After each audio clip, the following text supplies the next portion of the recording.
waxyaaba ay farxad gelin baa laga soo sheegay magaalada Muqdisho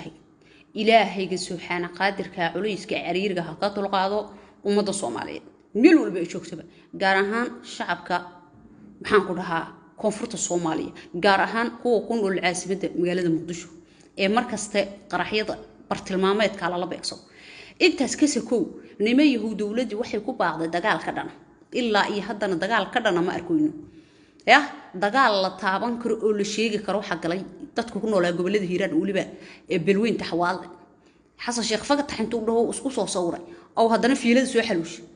qabiilada kale oo awood lagu tuumayay inay hubka haystaan hal maar haday wax tuuran maalin labad kuma xijinayaan maamuladii gacmaha u laaban